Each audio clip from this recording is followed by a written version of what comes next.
So what we're going to do first is we're going to go to our project settings and complete our project setup for a truss system. As we go through the setup, we will discuss all of the settings that we're going to be changing and how it affects all of your trusses on your design going forward. So what we'll do first is we'll go to the project settings by going to F5, or you can go to the file menu, then go to project settings from there. Next, I want you to go to the roof tab right there. And in the middle right there, in the type box, I want you to make sure that you have the truss option selected. Then on the left-hand side, we've got the truss heel height. Make sure that this is a decent height, taking into regard the flange height on your profile. This might be the 37mm of the C section, or in the case of a top hat section, the 2-inch truss profile, it would be the 52mm. You can also confirm with your engineer what truss heel height they prefer you using for your trusses on each project. Generally, the common standard would be in this case to be around 120mm, but as I mentioned, please confirm this with your engineer before commencing with the design. Next, we'll go to the trusses tab right there. Within the trusses tab, we also have a few settings that you can set to be changed according to your preference. In the roof truss naming box right there, what we have when activating the truss kind naming would be 6 different types of trusses that would be used depending on your design. On a standard manual drawn in truss, what you'll note is it has the prefix starting with a T, and that being on our project that we have in the back there, a T1, T2, T3, all the way to T14, as it has different names. The next truss prefix would be starting with a C. The C truss prefix is short for a common truss. Thereafter, we have a truss that starts with a G. The G prefix is short for girder truss. After the girder truss, we have a truss prefix starting with CJ. The CJ is short for corner jack. Right after the corner jack, we have the truss prefix starting with J. The J prefix is short for a jack truss. After the jack truss, we have a truss prefix starting with S. S is short for a saddle truss. As we carry on with the training, we will give you more examples of what these trusses look like and their functions on your project. If you don't have the truss kind naming turned on, all of your different types of trusses, be it a common, girder truss, jack truss, a corner jack truss, whatever the kind may be, if you turn this checkbox off, it will keep the prefix that you prefer there for all types of trusses. In that regard, it will not name a girder truss with a G1, G2, G3. It would automatically name all of your trusses to start with a T or whatever preference you have selected to be right in there.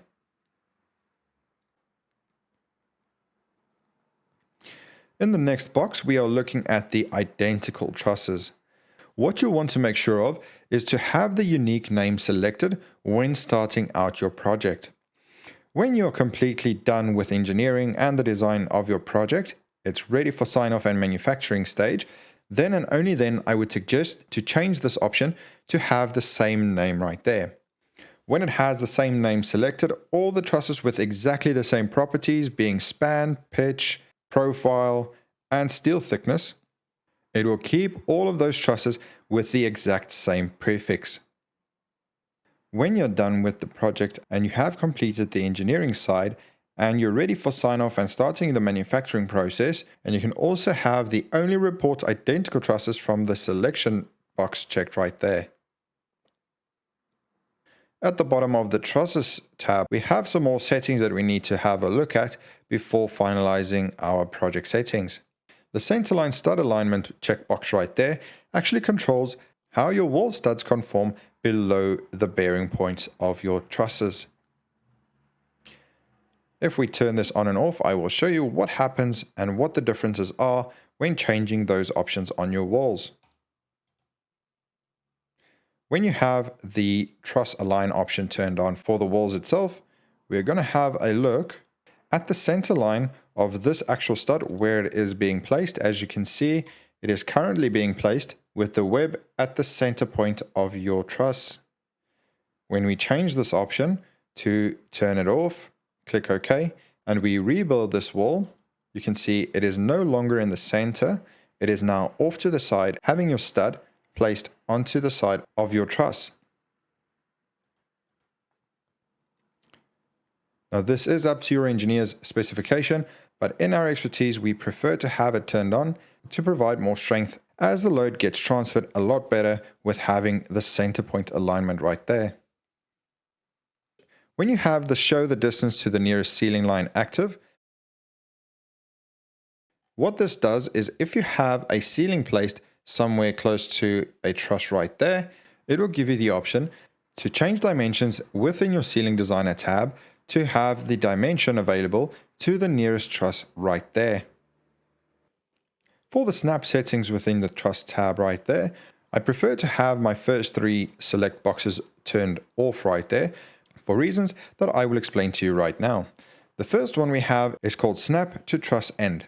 When turning that option on, I click OK, and when drawing a truss in, we're going to be using the draw tool, which will be explained at a later point. It automatically connects and snaps your trusses together. In some cases, you would like to freely draw in a truss with no snapping attachments, and you can make sure that everything is manually trimmed together as they should be.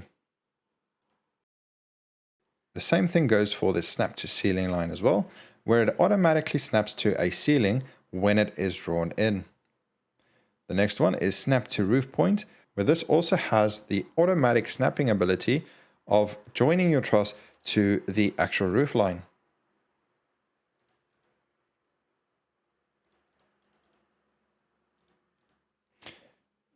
As I'll insert a truss right there, it will automatically snap to the closest roof line available. I prefer to have the setting turned off for most of my design work, where I can freely place my trusses where I need them. When going to my roof designer tab and drawing in a truss, it will not snap to an angle specified by me. So that is why I prefer to have this one turned on. Continuing forward, please make sure to have Scottsdale selected as your truss engineering method.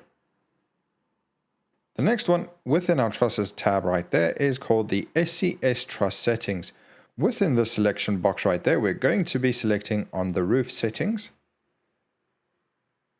Then on the left hand side, we have some profiles available that we can draw our roof trusses with. Now make an appropriate selection regarding the profile that you'll be using with their matching properties. If you have a C90 machine with your 37mm flange, please go down to that selection right there. If you have a 2-inch truss machine, please make sure to have these ones checked on, and we'll be using those going forward. If you want to have all of them active just for a test run to see which profile gives you what type of output, you're more than welcome to do so, but please keep in mind that you only have the ability to manufacture the profile of the machine which you've purchased from Scottsdale. In the middle section right there, we'll be looking at the configuration of our trusses. In this section, we are looking at the maximum panel sizes. When taking a look at a standard roof truss right there, what is considered a panel in this regard is the open bays right there. Now this spacing is going to be taken into consideration from that point right there, from the heel to the top apex right there. It is going to equally divide with the maximum spacing of 1.3 in this case, from the top to the bottom section for the web node connection points. And again, this would be called a panel.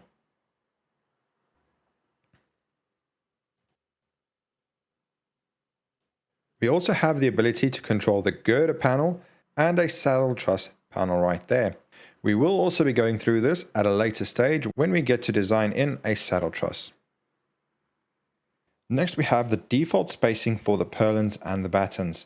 Now, how this works is the purlins on top of your trusses would be acting in a way to carry whatever covering you're using, be it sheet metal roofing, concrete tiles, shingles, whatever you're placing right on top of your roof, it would in most cases be carried by purlins.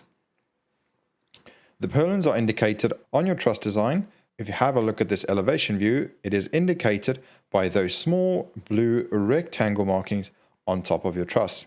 Now the same goes for your ceiling battens, would be indicated by the blue rectangle shapes at the bottom of your truss.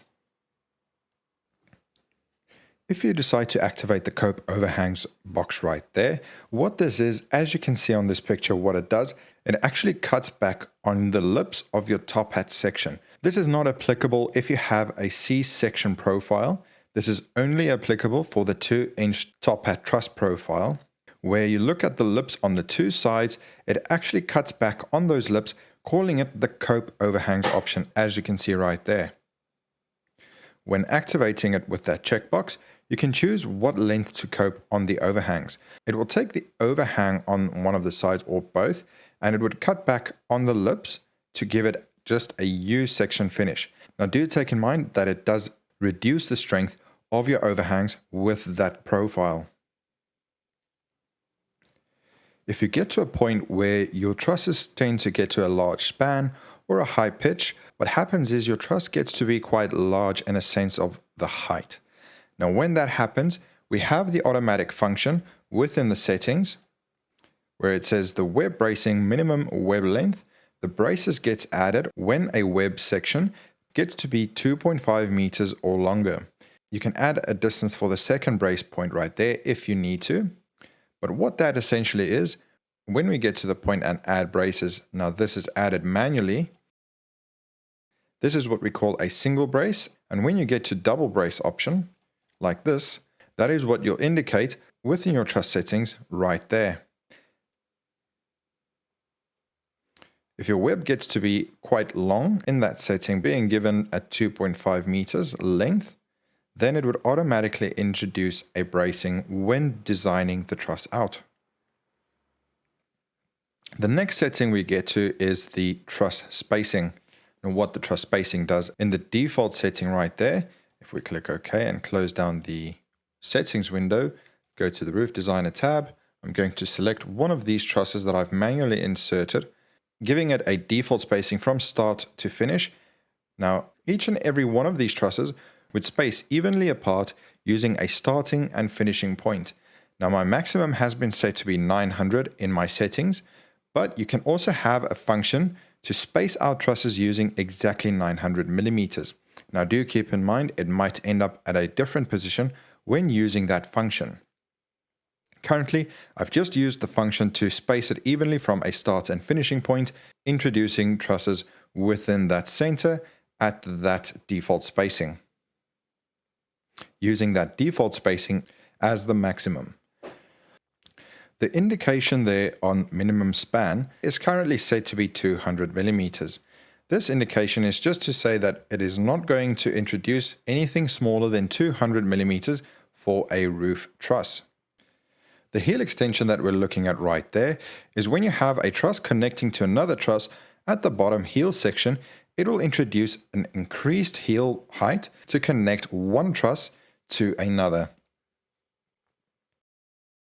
So if you have a look at these two trusses, how they are connecting in that sense, with the heel being slightly extended, this is automatically introduced by the software when you indicate saying that you want the heel extension to be at least 300 millimeters for that connection to take place from this truss to a carrying truss right there.